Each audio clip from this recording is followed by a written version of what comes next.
Hello, Wes Lee here again with your weekly Mesonet Weather Report. Freezing temperatures arrived as expected in the state this past Sunday. It was almost on par for the first average freeze date in far northwestern Oklahoma, according to the National Weather Service in Norman.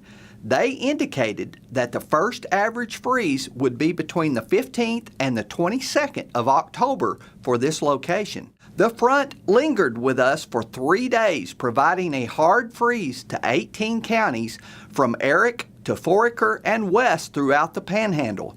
Not only was it the first significant autumn cold front of the year, it was one for the record books.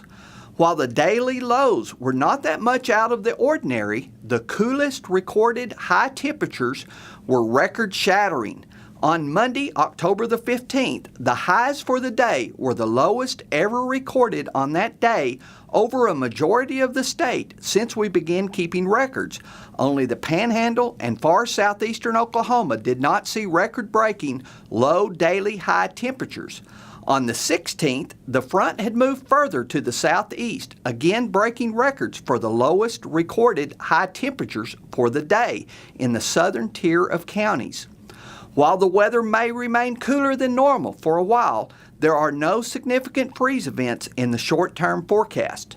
Next up is Gary's summary of the state's moisture situation. Thanks, Wes, and good morning, everyone. Well, we did our darndest. After all that rain over the last few months, we tried to get the entire state out of drought.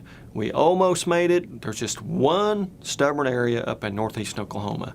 Let's get right to the new drought monitor map and see what we have. Well, if you look at most of the state, we have just a couple of areas, small areas of abnormally dry conditions out across the very, very tip of the western panhandle, down in far southwest Oklahoma. That's nothing to worry about. Those are areas coming out of drought. The problem area, though, remains up centered on Osage County, over into Rogers, Washington County, that area. But by and large, across the entire state, drought is not a problem, unless you're in that problem area in the northeast. And what's really odd is if you look at the departure from normal rainfall map from the Mesonet for the last 90 days, most areas of the state are at least a couple inches above normal.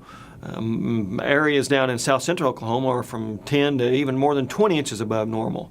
But by and large, again, very good rains across the entire state. Now, as we look towards next week, we might have a little bit more of the same. We see increased odds of below normal temperatures, at least for October 24th through the 30th, but then increased odds of above normal precipitation, again for that same period. So next week we might have some of the similar conditions of what we've seen recently. The key, though, to that next week is to get that up in the northeastern Oklahoma where it's actually needed. That's it for this time. We'll see you next time on the Mesonet Weather Report.